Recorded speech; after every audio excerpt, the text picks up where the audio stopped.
जैसे कि देखिए यहाँ पर आप लोग बोर्ड पे देख पा रहे होंगे कि कक्षा 7 के बच्चों के लिए है पृथ्वी और हमारा जीवन किताब है और चैप्टर का नाम है वायु की गतिविधियाँ। तो वायु की गतिविधियाँ मतलब उसमें वायु की गतिविधि क्या होती है, क्योंकि जीवन गतिविधि जो होती है वायु से ही जीवन चलता है। अगर धरती पर वायु ना रहे तो कोई ज़िंदगी जी नहीं सकता है, और इसी वायु से पूरे लोगों की जीवन चलता है, चाहे वो जीव हो, जंतु हो, इंसान हो। इस पृथ्वी पर जितने लोग हैं सारे लोगों के लिए वायु बहुत ही ज़्यादा इम्पोर्टेंट है। तो हम पढ़ेंगे, आप निम्न वायुदाब तथा उच्च वायुदाब के विषय में पढ़ चुका होगा। आप लोग जानते होंगे एक निम्न वायुदाब और एक उच्च वायुदाब। दो वायुदाब होते हैं, वायु के दो प्रक्रिया पेटी पाई जाती है। आगे मिलेगा जिसको कहते हैं उष्ण कटिबंध और शीतोष्ण कटिबंध, आगे आएगा तो बताएंगे। कह रहा है गर्म वायु वाले क्षेत्र में। अब आपसे कोई पूछ लेगा कि जो निम्न वायुदाब कब होता है और उच्च वायुदाब कब होता है, तो गर्म वायु वाले क्षेत्र में दाब निम्न हो जाता है। गर्म जो होगा, जो गर्म वायु वाले क्षेत्र में जो वायु होती है उसकी दाब क्या होती है, निम्न हो जाती है। लेकिन जो ठंड एरिया होती है, जहां पर ठंड होता है, वहां पर वह उच्च वायुदाब हो जाती है। तो ये वायुदाब की परिभाषा मतलब प्रक्रिया है। उच्च वायुदाब पाया जाता है जिसे वायुदाब में हवा के चलने में गहरा संबंध होता है। वायु अगर चलता है ना तो इसका दोनों से एक बहुत गहरा संबंध होता है और बहुत ही ज़्यादा ये दोनों ताल्लुकात रखते हैं।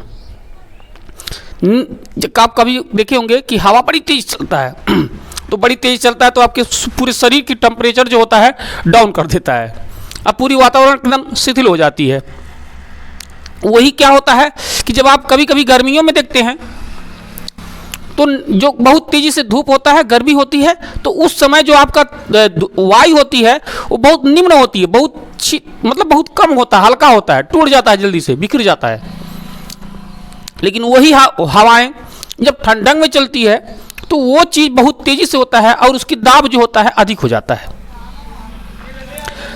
तो कह रहे पृथ्वी के धरातल के निकट वायु की इस क्षैतिज को हम पवन कहते हैं। जो वायु चलती है इसी को हम क्या कहेंगे, पवन कहते हैं। अच्छा, पवन दिशा संबंधी सिद्धांत क्या होते हैं ये भी जान लेंगे। धरातल पर चलने वाली हवाएं की दिशा वायु दाब पृथ्वी की दैनिक गतिविधि द्वारा निर्धारित होती है। जैसे कि दिनचर्या के हिसाब से आप वायु को, पहले के लोग वायु को उपयोग में लाते थे, जीवन जीने से लेकर के जीवन की क्रियाकलाप में भी वायु की भूमिका होती थी। पहले हमारे देश में संसाधन नहीं हुआ करते थे, तो जब वायु चलती थी तो लोग अपने खेत से अनाज को साफ करने का काम करते, इसे ओसाना विधि कहते हैं। ओसाना विधि मतलब जो धान को ले आते थे या गेहूं जो भी होती थी, तो सभी लोगों के पास क्या होता था, उस तरह से सिस्टम नहीं होता था पहले। अब तो कंबाइन आ चुकी है, तो आपका तुरंत काट मड़ाई उड़ाई करके अब वो शुद्ध और साफ गेहूं भर आपको अपने घर पर ले जाना पड़ता है। लेकिन पहले ऐसा नहीं होता था। पहले ऐसा नहीं होता था, तो उसमें क्या होती थी, प्रक्रिया सिस्टम चलती थी कि आपको इस वायु का फायदा उठाते थे लोग, तो अपने घर पर ला करके उसको उसाने का काम करते थे, मतलब पृथक करते थे, उसको पृथक्करण कहते थे। मतलब फूस, घास फूस जो होती थी, जो उसमें मलबा होता था, कचड़ा होता था और अनाज होता था, दोनों को अलग कर दिया जाता था। तो दोनों को अलग करने की विधि को पृथक्करण कहते हैं। विज्ञान में ही पढ़ेंगे आप लोग आगे। आगे इसमें कह रहा है पृथ्वी के अपनी धुरी पर घूमने के कारण ही हवाओं की दिशा में बदलाव आता है। अगर पृथ्वी अपने ध्रुव पर घूमती नहीं, अगर अपने ध्रुव स्थान पर ना घूमती तो हवाएं सीधे के सीधे चला जाता, अब पता नहीं कहाँ जाता। तो धरती घूमती है जिसकी वजह से जो वायु होती है वह दिशा से घूम जाती है। तो दिशा में वायु को घूमने की दिशा को, प्रक्रिया को हम कहते हैं विक्षेप। विक्षेप। अब अगर आपको प्रश्न में लिखने भी आ गया कि विक्षेप किसे कहते हैं, तो आपको कहना है कि जैसे कि मान लीजिए कोई आदमी है, वो जा रहा है, ठीक है, सीधे सीधे जा रहा है, उसको अचानक मन कर नहीं यार अब नहीं जाएंगे, ठीक है ना, तो जब नहीं जाएगा तो घूम आएगा, तो जब घूम आएगा तो आप इधर चला जाएगा। तो क्या होता है कि इसी विधि को हम क्या कहेंगे, विक्षेप। मतलब जैसे अपने स्थान पर घूमती है पृथ्वी और इसमें वायु चल रहा है, तो एक समय ऐसा आएगा किसी एरिया से घूम करके वो टर्न कर जाएगा, इसे घूम जाएगा। जैसे कि आप कहीं जाते हैं चाय पीने दुकान पर, तो दुकान पर चाय पी करके क्या करते हो, दुकान में ही चले जाते हैं का, तो दुकान से वापस भी आते हैं ना, तो इसी को विक्षेप कहेंगे। क्या कहेंगे, मतलब वायु का एक दिशा में जाना और फिर घूम जाना, यही को आता है विक्षेप। अच्छा, इसी से विक्षेपण बनता है।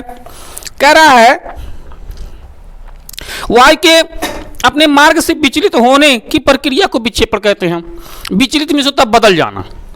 जैसे कि अभी आप लोग देख रहे होंगे कि हवाएं पछुआ चल रही बड़ी तेजी से, कुछ समय के बाद ऑटोमेटिक क्या होती है, विचरण हो जाता है, वायु में बदलाव आ जाती है, और जब वायु में बदलाव आ जाएगा तो ऑटोमेटिकली आप लोग को क्या लगेगा, हो जाएगा पछुआ से पूर्व चल गया। अच्छा, पछुआ से पूर्व चलने की दिशा, जब वायु पूर्ण रूप से इधर से घूम के इधर हो जाती है और इस दिशा से इस दिशा की तरफ चलती है, तो मतलब जिस दिशा से जिस दिशा की ओर जाएगी उसी नाम से हम वायु का नाम दे देते हैं। जैसे पूरब से पश्चिम की तरफ चल रही है तो हम पूर्वा कहेंगे। अच्छा, पश्चिम से पूरब की तरफ आएगा तो पछुआ कहेंगे। अच्छा, उत्तर से दक्षिण की तरफ चलेगा तो दक्षिणैया कहेंगे। अच्छा, उत्तर से दक्षिण की तरफ जाएगा दक्षिणैया कहेंगे। मतलब इस तरह से कि हवाओं का भी नाम दे दिया गया, लेकिन उसका मेन नाम है पवन। तो यहां पर कह रहा पवन के प्रकार क्या होते हैं, इसको जानेंगे। कह रहा इस विक्षेपण बल के कारण उत्तरी गोलार्ध में सभी हवाएं अपनी दिशा में दाहिनी ओर और दक्षिणी गोलार्ध में बाईं ओर मुड़ जाती हैं। इस आधार पर फेरल नाम के एक वैज्ञानिक थे, उन्होंने हवा की चलने की दिशा संबंधी अपने मत को प्रतिपादित किया था और कहा था कि पवन के प्रकार किसी स्थान से विशेष में चलने वाली विशिष्ट हवाओं को स्थानीय हवा कहते हैं। किसी क्षेत्र में एक एरिया में हवा चलती है तो उसको क्षेत्रीय हवा कहेंगे या स्थानीय हवा कहेंगे। स्थल से जल तथा जल से स्थल की ओर चलने वाली हवाओं को क्रम संख्या धरातली तथा जलीय समीर कहते हैं। अच्छा, पहले ध्यान रखिएगा, स्थल से यानी जमीन से जब समुद्र की तरफ हवाएं जाती हैं तो स्थल की ओर चलने वाली हवाओं को क्रम संख्या स्थलीय यानी जलीय समीर कहेंगे। क्या कहेंगे, समीर कहेंगे। हवा जिस दिशा का वह जगह है से शुरू होती है उसका नाम उसी दिशा से पड़ जाता है। मैं अभी बता रहा था आप लोग को कि जिस दिशा से जिस दिशा की तरफ जाता है तो वही दिशा के नाम उसको हम रख देते हैं।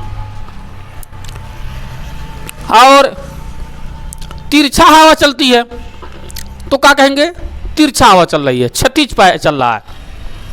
या कभी हवाएं क्या करती है, केंद्र में घूमने लगती हैं तो उसको लोग बवंडर कहते हैं। अच्छा, बवंडर क्यों कहते हैं, चक्रवात उसको कहते हैं।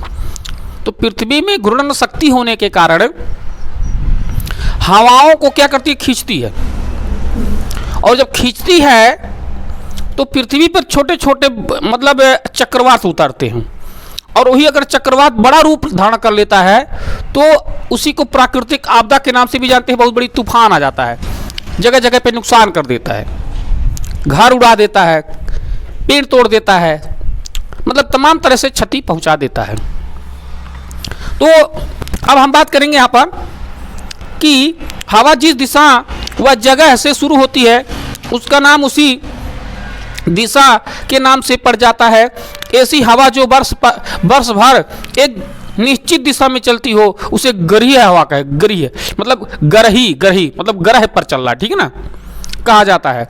इसके विपरीत जिन हवाओं को की दिशा में मौसम के अनुसार परिवर्तन होता है उन्हें हम मानसूनी या मौसमी हवाएं कहते हैं।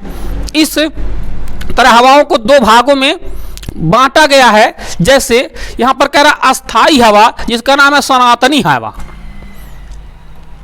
अस्थाई हवा, मतलब हवाएं दो तरह की होती है, अस्थाई और अस्थाई। ठीक,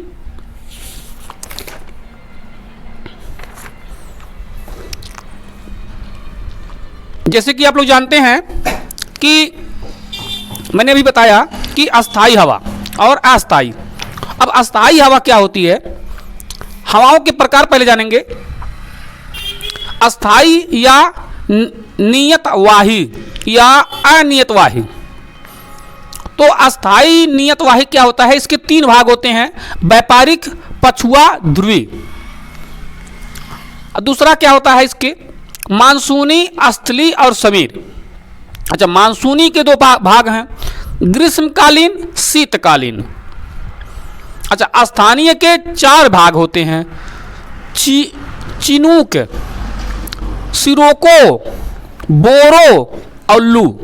अच्छा, लू कब बहता है, लू तब बहता है कि जब ढेर सारे अप्रैल के महीना और मई के महीना में, अप्रैल और मई के महीना में, ये क्या है, अरे वाह बड़े छोटा फोन है, हेलो अच्छा लगता भी है, हेलो, हाँ प्रधानमंत्री जी, हेलो अरे भाई बच्चों का छुट्टी कर दीजिए, बड़ी धूप हो रही है। अच्छा, बहुत बढ़िया है जी, चलता उलता है, चलिए देखिए, आप लोग अब पढ़ेंगे लिखेंगे तभी ना फोन और चला पाएंगे। देखिए बहुत बढ़िया फ़ोन आ गया है, ये बच्चों के लिए है। अब छोटे छोटे बच्चे फ़ोन इसी से बात करेंगे, ठीक है ना। देखिए जमाना, एक ज़माना था, हम लोग के समय में खोखा लेते थे, खोखा, वो जो सलाई वाली होती, माचिस होती थी, उसी माचिस को हलो हलो करके संतोष कर लेते थे। और आज मॉडर्न युग आ गया, देखो बच्चों के लिए आ गया ना, बच्चों के लिए गैस सिलेंडर, खेल कूद, यानी सारा चीज़ आ गया है। और हम लोग क्या करते थे, मिट्टी गुलिया के पहिया बनाते थे और उसी में बिल बनाते थे और ढुगलाने का काम करते थे। तो देखो ज़माना कैसे बदल गया। ठीक है, बहुत बढ़िया। बाबू इसको रखो, देखो गिर रहा है, ले जाकर दे दो, किसका है।